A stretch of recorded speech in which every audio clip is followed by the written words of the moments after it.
Actually, no, Bob judged that app. Did you really? Yeah, my performance app. It's Yeah, and then the neg was like, ha, but I'm more disabled. And I was like, that's not the app. That was kind of weird. You like got a cap case like this sets with the cap performance. Well, I thought the cat part was fine. I just thought the part where he was like, yeah, well, I have like more. Oh, I was thinking like the UBICP was like the counter metaphor, not the cap case. Cap case was the one part I was concerned with. The counter metaphor. Yeah, the counter metaphor didn't make much sense to me. No, that's tough. Well, if living wage can be a metaphor, why can't? Well, it's just like the analysis on the UBI like counter metaphor is just like weird. Like he still read the parts of the counter plan. Are you F? No, you're F. Alright. Oh yeah, I was just getting ready. You're just well prepared. This dude already has a prep out for an unbroken F. I'm impressed. I don't, unfortunately. That would be pretty cool though. Wow. Let's see the future. Glad you weren't judging in Harvard today then. Oh yeah. Nietzsche's pretty wrong on a lot of stuff, but he's fun on other things. Might as well just pull over here. Yeah. Thanks.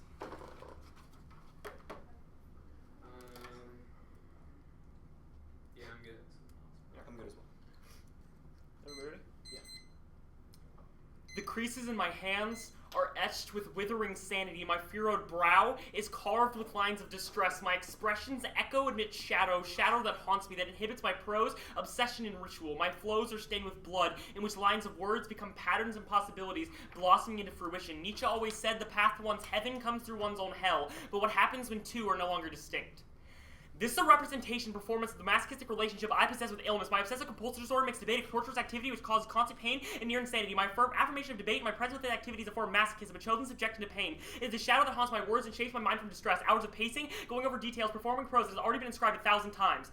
Thus, in the face of my obsessive-compulsive disorder as an adolescent, I am making the autonomous medical choice to engage in debate as a form of masochistic therapy for my obsessive-compulsive disorder. This creates a constant, agonizing relationship to debate that at the same time opens avenues of learning and comfort that I'd otherwise never experience. This makes my affirmation of debate and my affirmation in this debate a sign of a masochist agreement, a contract between myself and my obsessive-compulsive disorder. Not a contract not only for myself, but an affirmation of the possibility of similar masochistic contracts for other individuals. Masochistic relationships are bound by the word of the masochist to their torture, a symbolic bond that establishes a particular relationship. This strategy allows persons like myself to engage in therapeutic strategies in which they are able to push the boundaries in normative understandings of things like medical choices, illness, and pain while maintaining a safe and consensual space. Thus, I affirm the terms of the contract herein described. Adolescents ought to have the right to make autonomous medical choices.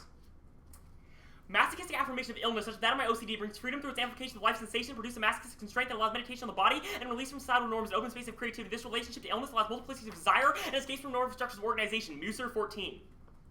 And living in certain type of freedom because it allows one to listen to life. It facilitates because of the state of the illness, amplifies life situation by illuminating and augmenting these expressions, sensations, and effect that they produce. Illness offers freedom through constraint. It offers opportunity to meditate on the body and limitations of illness. The affirmative process, even if the primary side effect fatigue, produces freedom. One is to be able to free, just be. Illness releases one from sound norms through reorganization. Mobility allows you to lose travel emotionally with the immobile systems like music. Slowness signifies an anticipatory mode. It is state of vigilance and attention. Illness signifies creativity and freedom. Themes familiar with masochism. Body constraints forge an unspoken link between the body and masochism is described in terms of spending time in pain. Pain provides a type of freedom through submission. Deleuze is gratefully excluded from the norms of the able body because the exclusion allows some type of social freedom. We can link these sub-statements about illness to Deleuze's discussion of masochism and practice desubjectification. Deleuze turns to masochism in a way of producing a body in which desire flows freely without restricted and being established patterns of organization. These allow for a multiplicity of desires. And this masochistic contract allows an intersubjective approach to power that flows between the masochist and the torturer, creating a reciprocal relationship. This creates masochists unique in a paradoxical relationship to autonomy. The masochist expresses their autonomy through their submission to the torturer, while at the same time the torturer acts within masochistic terms. An autonomous medical choice, adolescents' autonomous medical choice is expressed through their non-autonomy. McPhee 14.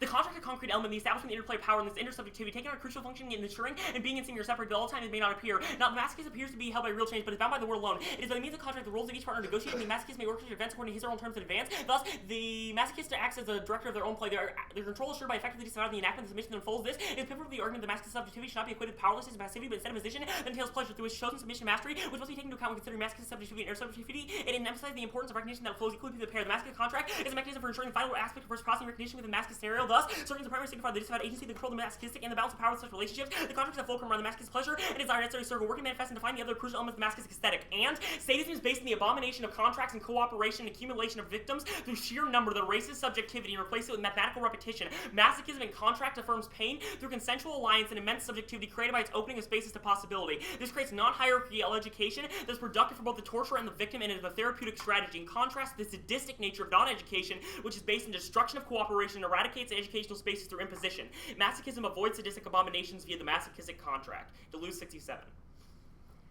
Sadistic language that repudiates any relationship between the speaker and the audience. The descriptions of the bodies are merely living diagrams illustrating the abominable descriptions. We have therefore distinguished two factors that constitute the dual element. First, the descriptive factor, representing the personal element. It describes the personal violence of the sadist. The second highest factor represents the impersonal element in the sadist and identifies the impersonal violence with an idea of pure reason, with a terrifying demonstration capable of subordinating the personal element. We discover mechanistic approach when viewed with mathematical spirit, and interpretations reiterate quantitative processes of adding victim upon victim again and again. In certain cases, the personal element is almost entirely absent. The pure impersonal element of his perversion is much more in evidence. We are dealing here with a profound form of sadism operating to a great extent in mathematical patterns. In the work of Massos, it is persuasion education. We are no longer being in the presence of a torturer seizing upon a victim. We are dealing instead in a victim in search of a torturer who needs to educate, persuade, and conclude an alliance with the torturer. This is why the masochist draws up contracts, while the sadist abominates and destroys them. The sadist thinks in terms of institutionalized possession, the masochist in terms of contracted alliance. Thus, the role of the ballot in this debate is to vote for who best performatively and methodologically creates possibility within the space of illness. To create possibility within the space of illness, to open illness to non-normative understandings of the body and pain. This opens potential responses and strategies to treat these illnesses and relative possibilities and benefits that come with these new strategies. Masochistic relationships are movement from the material body to the realm of the ideal and discursive. This movement proceeds from the collapsing of distinctions. Pain and pleasure, negation and affirmation are no longer distinct. The discursive opening creates space of productivity and openness to the debate that allow the discourse of being a building ground of creativity instead of a limit. These avoid dialectics that destroy difference and close off possibility. Deleuze 67. The undertaken masochist, the torments they undergo are steps in their climb towards the ideal. They ascend from the human body, the work of art, to the work of art, to the idea must take place on the shadow of the whip. Masochist aim by the dialectical spirit. Masochist proceeds by dialectical imagination, evidenced not only by the ascent to the realm of the intelligible, but also the whole technique of dialectical reversal. Masochist does not know whether this corresponds to a man or a woman. He is not sure where the one or two people, but he's prepared for anything. A true dialectician knows the opportune moment and sees the masochist hero appears to be educated and fashioned by the authoritarian, whereas it is basically he who forms, then prompts the harsh words. The victim who speaks to the words that mouth the torture dialect does not simply mean the free interchange of discourse, but transposition. This results in scenes being enacted simultaneously in several levels of the verses and the allocation of roles in discourse. And masochist performance created a specific relationship between those and my audience, myself and my audience. These form a tacit relationship, but a constant contract between the artist and the audience through experience and impulse beyond rational thought. This highlights our everyday experience with masochist contracts that are stable in modern life and emphasizes the power found there with scrutinizing acts of alienation relationships. Odell 97. Performance of the incentives around the individual acts of body violence through the very different backgrounds all share a common set of concerns that can be typical of masochistic performance. These include alienation of art in everyday life, psychological influence, and best side of art in everyday life, again, as a human subject in the object, especially the relationship with the audience and the audience. The willing your pain has to do with the dynamic between the artist and the audience, involved in agreed to a tacit consent of the artist, the crucial implication that preserves the everyday contracts. Cut of contracts. Do you have a pen? Yeah.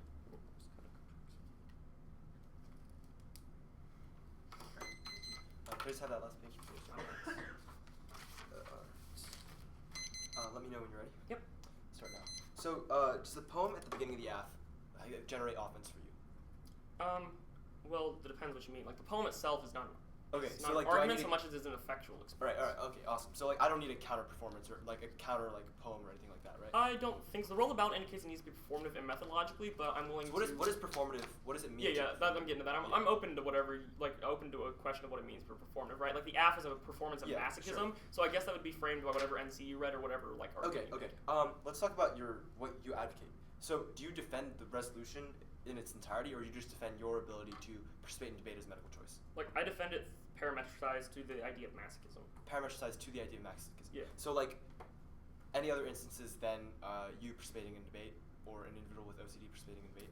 Yeah, I think that I affirm masochism as a strategy for individuals with illness. Wait, so, but only in the context of autonomous medical choice. Wait, so you affirm only masochism? I affirm masochism as a strategy. Okay, and then your participation in debate is just an example, right? Yes. Okay, so are there any reasons why topicality is bad in the aff? Well, I mean, depends. I mean, of course, there's going to be there's probably reasons in the aff that implicate why topicality would be bad, but I'm not sure what they would be until you read a T-shell. Okay. There's a lot of implicit assumptions. Yeah, sure. So let's talk about the role of the ballot. Yep. So, what does it mean to what is the distinction between performatively and methodologically doing something? Yeah, so I think a performance is the act of doing something. The method is the way in which you do something, right? So I can kick a soccer ball. My method would be the act of kicking. Wait, so is your advocacy your method, or is just the way my advocacy would be my method. My performance was that of. Okay, your advocacy is your method. Yeah. Okay. All right. Let's talk about the Deleuze. So what exactly is Deleuze saying? Deleuze 67, the last one. Yeah, so he's saying that, so the way masochism works is, I'm educating a torturer, right? I would tell a torturer to torture me. Okay. So that would cause my words to be spoken by the torturer when they are torturing me, because I'm the one who told them what to do. Okay, so, wait, so who's the torturer in the context of this round? Obsessive compulsive disorder. So in the instance of my particular okay, performance. so the torturer is not an individual; it's the disorder. Yeah. So how does anything about what does it mean to benefit the torturer in this instance? Yeah, so I think it would just be a relationship that is bound between us, right? I think that the distinctions you're making are the kind of things that our evidence indicates is not necessarily true. Like we're bound within the contract, and they are understood within that lens. Okay, so so then the reason why I'm asking is because like it makes the torturer like submit to your will or something. No. It allows a reciprocal relationship as per the McPhee evidence. Deleuze's specific implication is that the kind of things McPhee indicates are happening allow us to collapse dialectics, i.e. black, white, affirmative, negation, Okay, those kind of things wait, are so what does collapsed. McPhee say? McPhee says that reciprocal relationships through the contract allow us to basically play with forms of power and create consensual contracts absent sadism. Okay.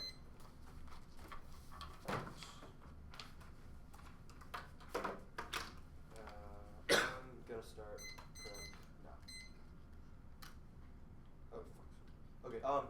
You defend the resolution for all adolescents as like a masochistic expression or something like that, right? Yeah. Okay. I defend the resolution as parametricized. I affirm the possibility of them Yeah, doing parametricized to masochistic. Yeah, I affirm the possibility of them doing that. That's the Yes, advocacy text. sure. No, I'll just use this.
Okay, 22 seconds left.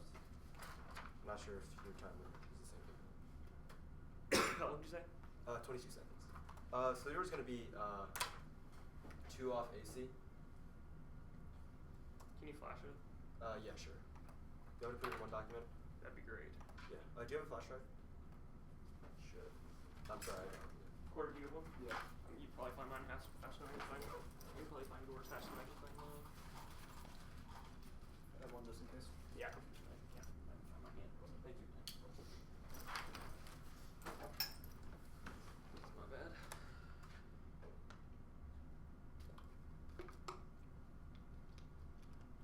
Just push this. No. Sorry, I don't. Oh, okay, there. Thank you.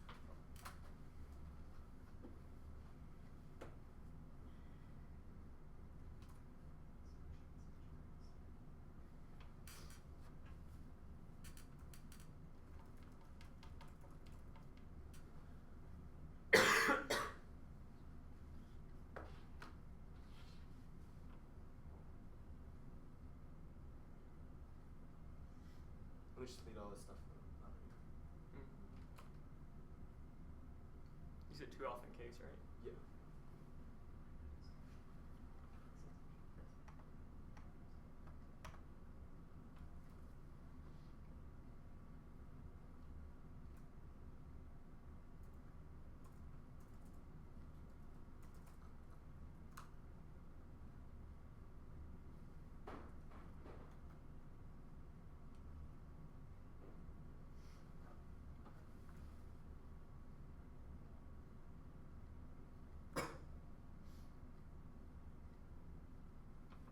Okay, I'll call it Shroud 2NC.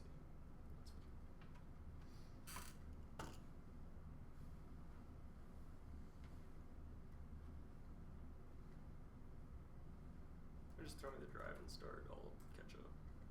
Okay.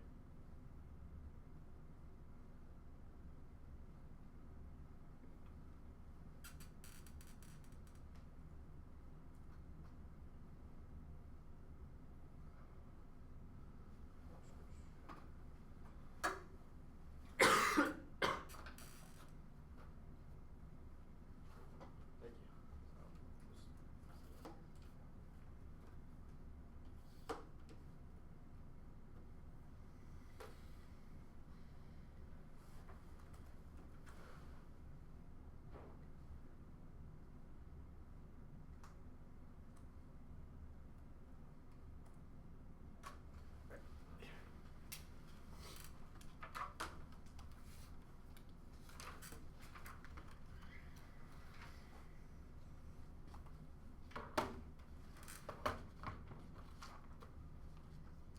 Is everybody ready? That's ordered. 2 off AC. Yep. Bless you.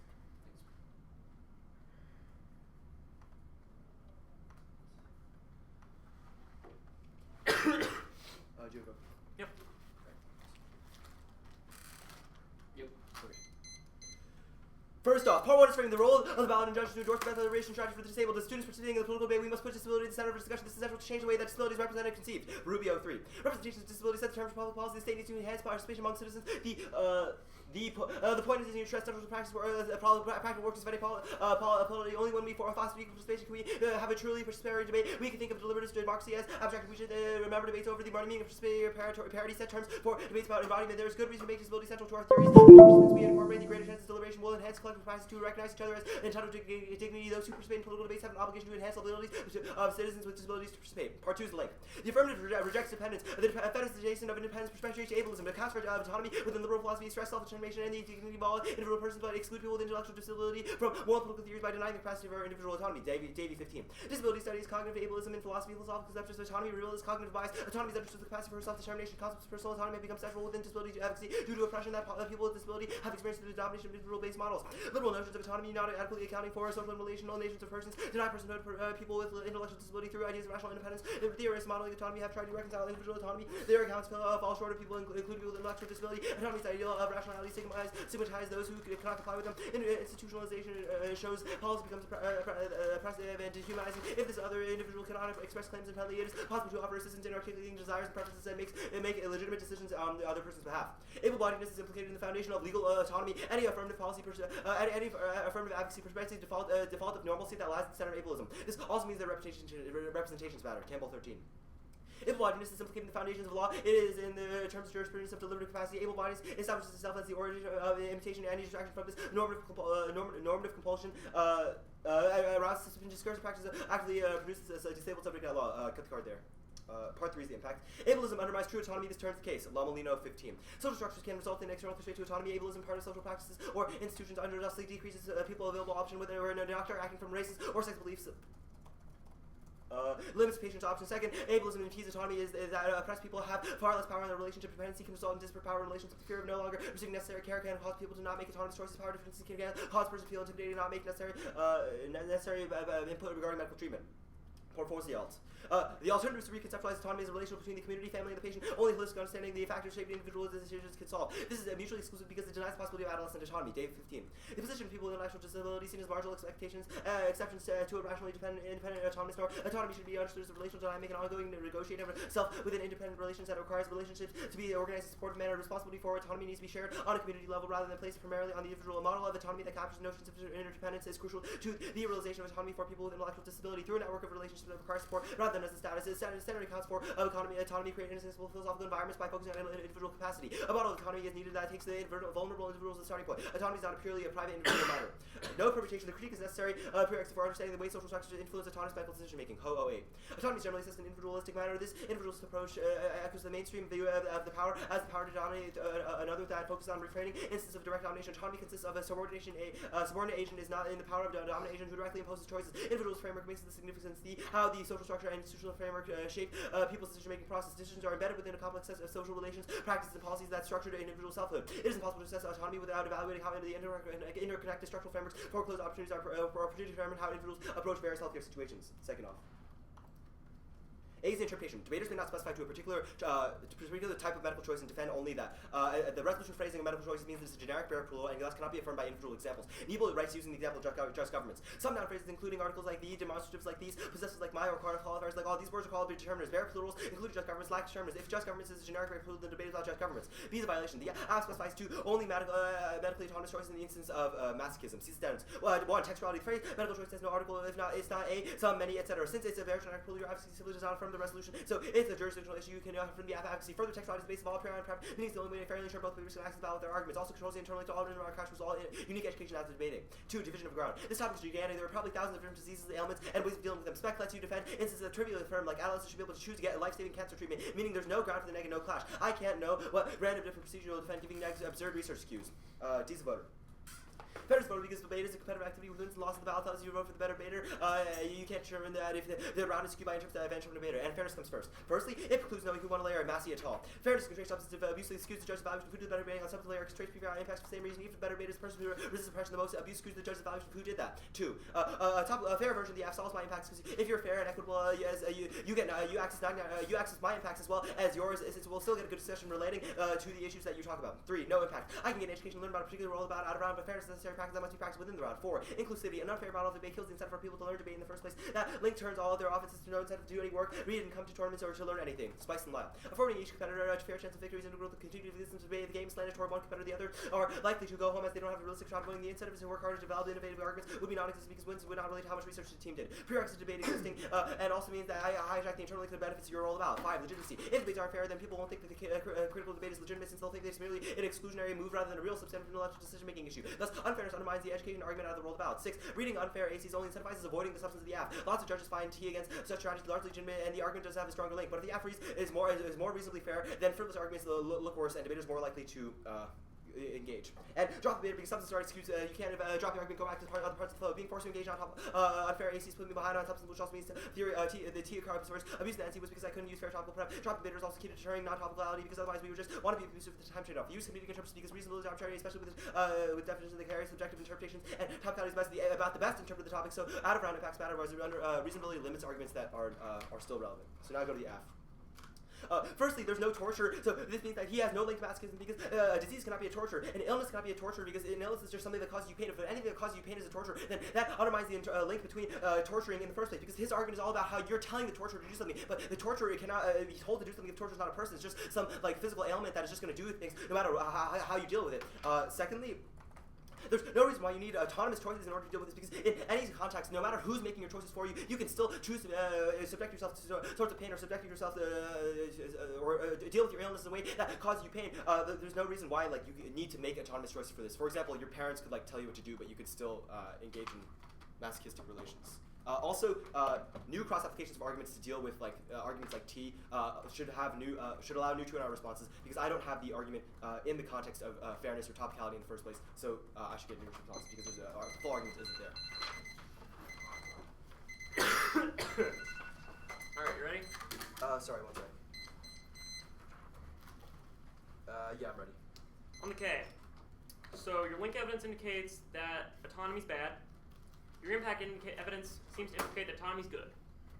What's the distinction?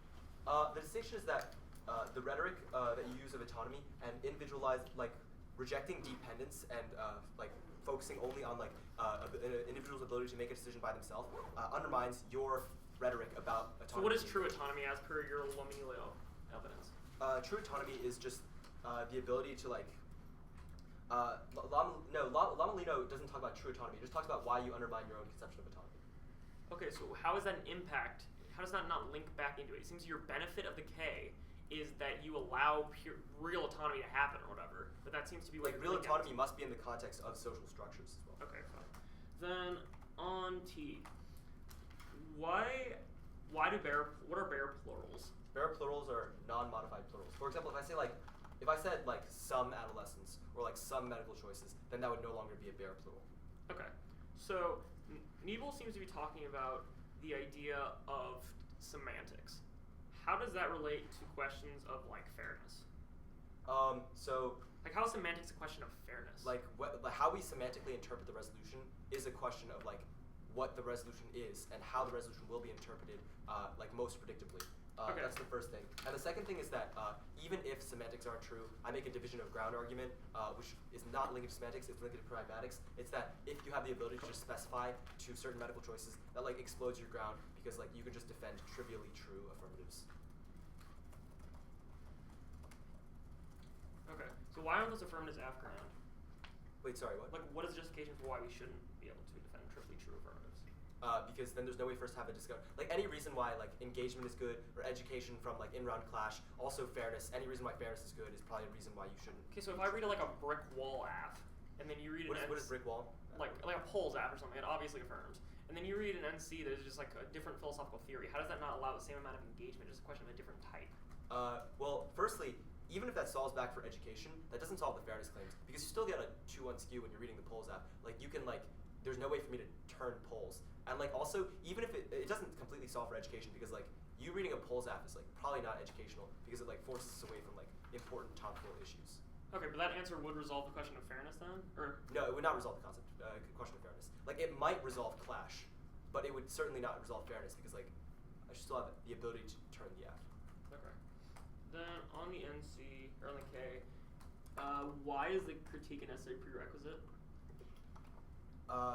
So. Like, firstly, if it's a prerequisite to accessing your impacts, then it's probably a prerequisite. And like you mean the Lomelino evidence or something else? The Ho evidence. Oh, okay. So this is just a reason why you don't get access to terms. So the argument is that if you want to understand like social context for autonomous medical decisions, then you cannot affirm them independently of any context.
gone. Yeah. Make sure I'll give it back to him. Affirmative. Starting with an overview. What do you want? 35? Yep. Sure. Theory. Okay. Just gonna start on like the substance of the AF, and then I'll go to the roll of the ballot stuff after that. Whatever. Alright. Everybody ready? Yeah. Oops. Got way too much stuff going on up here. The affirmative expression affirmation of masochism in relation to the pain is formed through a contract relationship with myself with masochism, the OCD, the torture, all isolated two reasons you vote F. One, the affirm uniquely resolve masochistic through the redefinition of relationship to pain, or Deleuzean evidence indicates that sadism is the alternative, which means that the sadism destroys any possibility for us to have educational activity because it allows is the imposition of the victim upon the imposition of the torture upon the victim instead of a reciprocal relationship that McPhee evidence indicates is productive, which means that this defaults any question of whether or not he can have any educational arguments in his NC or in the NC, because I'm the only one that can resolve this in my relationship to pain. Two, the affirmative survival strategy is no weighing on the risk of martial risk of fairness outweighs the strategy for a stable debater and the possibility of having a masochistic relationship with the debate. So this means that he needs to be able to win that question, that he's not going to be able to win that, or Muser evidence, or Muser evidence indicates that this is a productive strategy. Then on the line by line. Start first on his answers. He says no torture, one or Millard evidence indicates the illness constrains. That's exactly what it says. It means that our evidence also calls it a torture or someone who constrains anything. That's what McPhee evidence, which means that it is necessarily torture. It's a question of how he constitutes himself, not a question of whether or not it is a person. It's a relationship between a contract. I formed a contract with me that I meet this definition too. He says there's no reason why we need medical decisions, but McPhee makes it clear that you need autonomy to be able to enter this. The paradox of autonomy is that you have autonomy, then you enter a contract, then you leave the contract, which means then you lose your autonomy once you enter the contract, which means that it is a paradoxical relationship with autonomy. Autonomy is necessary to be able to enter that in the first place. It means the app is a necessary starting point. Then he says new applications in the two NR. One is times one. Don't for this because of times two. The one error has a times two when it comes to question, be able to respond to the NR, which means that he's just going to be able to rotten blast me a bunch of new responses to the question of that area. And two, the implications are pre-filled. The one I see he does not get access to the new layer. You should only give him answers if it's implicated on a new layer that I didn't implicate before. The one AC ruled about is pre-fiat. He should have been able to answer those. Just because he doesn't understand what's going on doesn't mean he gets to skip them. Then let's go to the roll about. This can be a damning concession. He can say the role of battle is vote for who supporting that logically creates possibility in space of illness. This can destroy the way in which you view all other impacts in this debate. He can see the Deleuzean evidence indicates material body with the ideal, class distinctions, open sets of base to a space of discourse. Means that I'm necessarily starting point to be able to have debate as a discursive space in the first place. That and the Odell evidence. This is the biggest concession. Masochistic performance creates a relationship with myself and the audience. This is a highlights the relationship with the other world. This also indicates that our worlds made up through masochistic contracts that we are implicit, that we not understand, but we can recognize if we can uncover them. This means that my relationship to the view as a role of judge is something that is implicated of the way in which masochistic contracts performance works with one another. This means that I can interlink the question of the judge, which is a higher question on framing this debate, because you're the one who adjudicates anything else in the debate, which means that the controlling of your paradigmatic ideology is something that comes first, then T.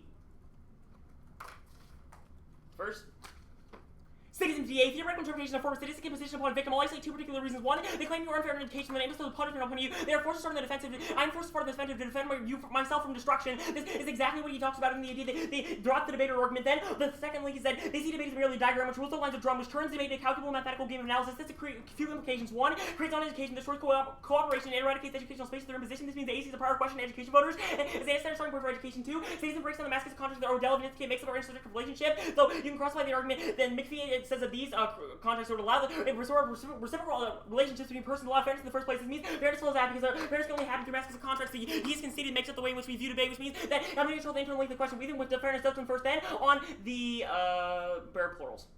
No reason semantics come first. We are determined by our cultural communal norms. Language only means things because of our communal norms. The communal norms of debate allow us to be able to parametrize. Two, semantics cannot say the way intensity works, or to lose that intensity is the way in which things exist with feeling. He cannot frame feelings with the feeling performative of the resolution through that lens. Then, on fairness. This is not a question of either or, it is a question of if and. You should weigh competing strength of link to our relative interpretations and layers there. I'm going to be winning internal links to that question because the fairness, or the AC is a prior question of fairness. The affirmative prerequisite controls the interlink of fairness to rule the ballot, evidence indicates the way in which you understand masochistic relationships. That is the argument I make in the overview, then McKay. Permutation, do the affirmative non-mutually exclusive parts of the app. There is no reason why we can have communal time at the same time having ourselves bond to our bonds. Then, to the permanent beneficial lessons community for bodies that would be excluded if we don't do the affirmative. Then, on the link. No link. We allow the ultimate form of dependence. This is not a link at all. Our argument is that we allow contractual dependence through the idea of the masochistic contract that depends upon other individuals. I mean, we are the ultimate sense of community. It's just a question of how you frame community. Also, no link because we are a non-normative conception of autonomy. Our McPhee evidence indicates that we are a paradox of autonomy. 22. Starting now. What are the reasons why the role about is prior question to fairness? The argument I made was that the McPhee evidence is the best internal link to the Odell evidence you concede, which means that that controls the internal link to fairness because it frames the contracts for the best way to be fair. Contracts are the best way to be fair. What does that mean? Well, I mean, if the evidence indicates contracts and they allow us a reciprocal relationship. Okay. Okay. So the order's going to be starting on the AC, then on T. And I'll start with an overview, and I'll start with an overview, then go to the AC. So no K. Okay. All right. Everybody ready? Yep. Okay. Overview. He concedes too much on the line by line for why he comes first. In order to be winning this, in order to be winning that the role of the ballot is a prior question. He also concedes arguments that the fairness arguments that are specific to the role of the ballot. So even if you look to the role of the ballot, that's why you have to vote on fairness first. So let's go to his McPhee and Odell evidence.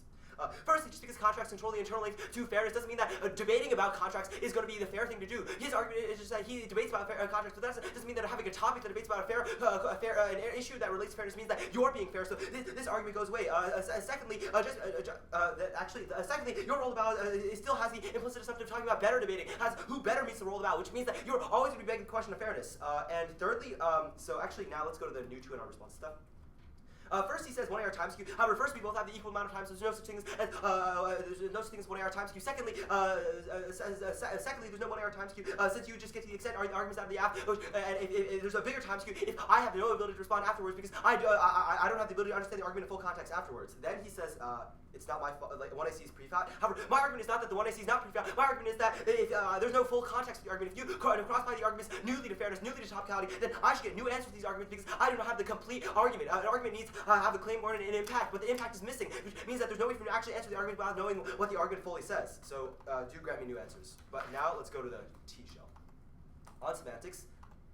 He says semantics don't matter because of communal rules. However, the problem is that semantics do represent communal rules. Niebuhr talks about the arguments that grammaticians are going to be making. This is the way that grammar actually works, so communal rules go my way. Then his cross-application of the Deleuze evidence. Semantics doesn't even matter because if I'm winning an actual pragmatic, that's the second argument. So extend the interpretation that you might have specified to a single medical choice. He concedes he violates. Now let's go to the second standard. Extend that this allows you to have truly true affirmatives. You can't just read an app that is obviously true. You should obviously have the ability to make that choice. The resolution is a question of on balance whether or not medical choices are good, not about just like obvious cases. So now let's go to the voters. Fairness. So the Massey evidence means that fairness comes first because fairness precludes who won a layer. So it's not a question of like meeting your role about. So we cannot know who met your role about if this argument is not if fairness isn't respected. Also the second argument is that a fair version of the app solves all your impacts because if you're fair, then that means you still get access to this masochistic argument. There's no reason why you're excluded from that. You can have both fairness and that just by not specifying. Now go to third argument. He concedes that you can just learn education. You can learn education out of the round, so fairness is a bigger in-round impact. And inclusivity extends Spice and Lyle. This is prerequisite to debate even existing, which means that it controls the link to getting the benefits out of your world about. If debate doesn't exist because no one thinks that it's fair and no one wants to participate, and then that means that there's going to be no masochistic relations formed between the judge before formed between you and debate, which means that this gets the benefits of all your rolled ballot. Sixth argument. He concedes the argument that if you just read unfair apps, then it incentivizes avoiding the substance of the app, so we don't have a way to actually engage in masochistic relations. But now let's go to the masochism DA. He says that imposing unfairness on me is a form of masochism. However, the first response to this is that your entire argument about consensual contracts. I did not consent to this. I did not consent to this unfairness, which means that this argument makes no sense. And secondly, unfairness is not like masochism in the same way because it doesn't cause me pain in the same way that you're talking about. Fairness is a question to evaluating who did the better debating. It's not like a question of like hurting me as a person. It's just a question of like how do you sign the ballot. So fairness comes first. Vote on that. Drop debater to deter abusive practices, and also because. Drop debater to deter abusive practices and because substance are skewed and use competing inputs. So drop debater on T there. So now let's actually I have time, so let's just go to the K.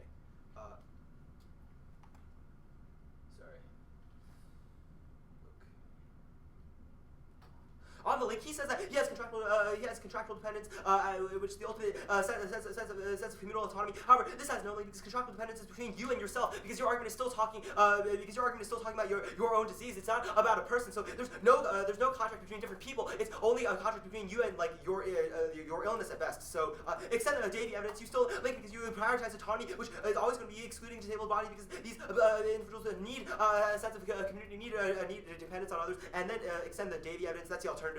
need a communal or social understanding of autonomy, and ho means no perms. Then on his first perm is do the aff in all instances other than the alternative. However, the problem with this is that if you do the aff in all instances other than the this is not going to be sufficient because the link evidence directly shows why your affirmative, why your advocacy directly links in. So this argument makes no sense. There's no way for you to solve if you do the aff and the alt, because because if I'm winning a good link to the K, then that's the reason why you can't. So yeah. Now over to the round. Fairness first. His cross application of the role of odds fairness doesn't make any sense. Vote on fairness first and over the K. 30 seconds.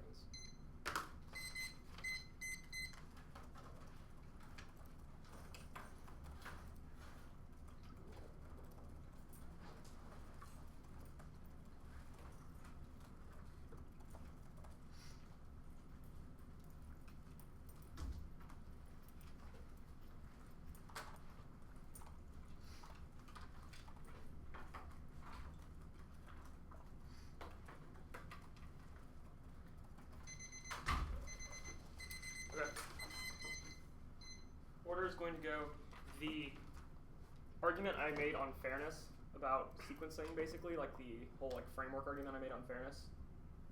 You're aware what I'm talking about? On the theory shell? Yeah. Question of either or, not if and. Yep. Yeah. The question of not either or if and. Then it is going to go that, AC, and then back to theory, then decay. Okay. Okay, ready? Yep. Except this question of not either or, but if and, which means that this will frame the entirety of the debate. You should weigh the competing strength of Lincoln or relative interpretation of layers. This means that it's going to be a question of what legal function on the same level, which means you're going to lose this debate on the question of whether an I outweigh, whether the marginal risk of fairness is going to be enough. He does not answer this at all in 2AR. He says a bunch of reasons why, or in 2NR, he says a bunch of reasons why fairness was first, but he does not answer whether a question of how it's going to be a question of internal relations, use of apathetic modesty, or at least some kind of formulation of that, which is what this argument was. Then let's go to the app. Extend the overview. The affirmative expression of affirmation of masochism, a relationship, pain is support the contractual relationship, myself, masochism, the OCD, the torture all. Isolate two reasons you would affirmative again that are conceded. The one, the affirmative uniquely resolve masochism through a redefinition of relationship pain. He has also conceded the implication on theory that this completely kills the question of education, which means that he can never actually ask any education about a reason that he's probably going to be defunct of this debate. Then the second, I should give to weigh that against his theory argument, which means that if there's no risk of education, then it means it's probably a bad method for debate. Two, the affirmative of survival strategy, he's no risk of weight. Right, risk of marginal fairness outweighs strategies for disabled debaters, which means that the affirmative is something that allows disabled debaters to exist, and he has no risk of why that is more beneficial, which means you should probably err after this question. Then on the line by line. He said just because fairness controls the internal link of fairness doesn't mean that you are being fair. Two, you have better assumption of what means to be valid, but he is not answering the. He said that just because contrast controls the internal link of fairness doesn't mean you are being fair. My argument is not that I'm being fair. It's a question of the way in which debate makes up the question of how we should frame fairness. You frame fairness through a question of contracts. The contractive analogy that the affirmative is fair, which means that it does prove that I'm not being fair. You don't answer the McPhee evidence, which indicates that the idea of masochism allows us a reciprocal relationship because it allows us to understand our contracts through mutual bonds that allows us to flow in between others, which means that I'm going to solve the question of fairness. I control the internal links of fairness, which means even if it's going to be winning, that doesn't come first. I'm going to be controlling and solving that, which means it's also net benefit to the reason why you're voting affirmative because I solve the entirety of his fairness claims to the idea of a contractual relationship. Then on the role of the ballot debate, he does a really bad job on this. You can send them a blue 67 in case that I'm a necessary starting point to be able to have a debate in the first place. They'll open distinctions, and open debate is a place that can actually happen in the first place. Then you can send them a deadline 7 in case masses performance creates relationship to myself and the audience. This means that you are necessarily tied to the affirmative, which means that you're going to frame this debate through a question of you being in a relationship, a masculine relationship to myself, and how the world is made up through context. It means that if I'm controlling internally the McPhee evidence, then you are a contractual person who is viewing the question of relative benefits of contracts first, and I'm winning the only internal link, even no disads, he's not going to win enough disads why they're bad. Then, on the T proper, he can see the nebula arguments. He's just going to go for the division of ground argument. That's all he has. And he goes for the division of ground argument, but he's not answering the argument on the statism D very well. He just says that he did not consent to this, but does not answer the question of my link evidence. The second link evidence says the UDC debate is merely a diagram which rules and lines are drawn, which turns. They make no calculate mathematical game of analysis. That means I still have a link question. This is the second link argument that I read. This has two MX. One, that creates non-educational destroy cooperation, eradicates educational space. The AC is a prior question education theory in the first place. Then, second breakdown masculine contract that are relevant indicate makes up or intersect relations between persons in space of discourse like debate, which means that I'm a necessary prerequisite to be able to engage in T. Then the K, he does a really bad job on the question of link analysis. He says that the contract is a dependence between you and yourself, but this is the particular situation, but the normative sense it can exist in between people. My particular situation may not be this way, but in the normative sense of the theory it can, which means that there is no link because I am still a dependence. He never actually does the analysis either. What mine and myself is not still a dependence, and in a communal sense, it depends on the idea of illness in the sense that exists within the community as our mutual evidence indicates. There's no link. He does a really bad job on that. Even then, it's probably outframed. Okay. Oh, thanks for the...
Might have to step outside for a second. It was really hot. Are you gonna disclose the F? Yeah, probably. Like now or later? Because I need to know if I want. Would like to look at some of the sites, but if you're gonna disclose it after this debate, then that would be nice. I might disclose it later. I think I'm probably gonna disclose tonight. Okay. Can I see the F? Yeah. If you like want sites for the app for like whatever reason, I was mostly just gonna tell people to email me and I'll send them sites. Okay. So yeah, if you wanted to like, if you want like, if you want like paper version of the app, yeah, that works better. Because I have to do the front lines and all that crap.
only seen this one in the film.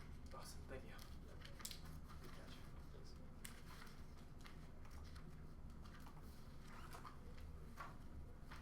Quarter.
You're playing dangerous games, bro. It was almost.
I was going to vote neg, but I did.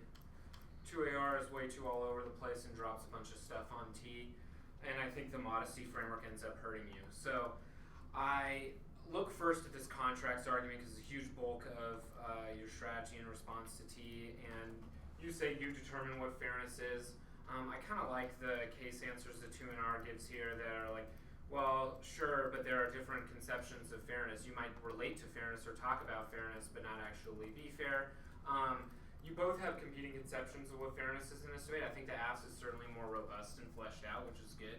But you have not dealt with the fact that he said, well, we have a different definition of what fairness is. We have different contracts, for instance. We have communal rules that, like, you know, theory is a thing. This is how grammar works. That this is a different definition of fairness.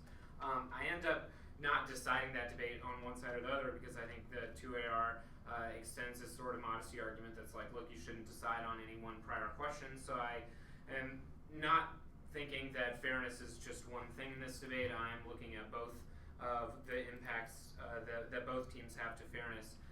The second argument in response to contracts that I don't have an answer to from the 2AR is that the role the ballot the AF sets up already assumes a conception of fairness like the one that the neg extends or defends in this debate, which is a means for the judge to determine. A fair debate is one where the judge can determine the better debater, and your role of the ballot assumes that the judge has the ability to decide who better meets the role of the ballot, which requires his conception of fairness.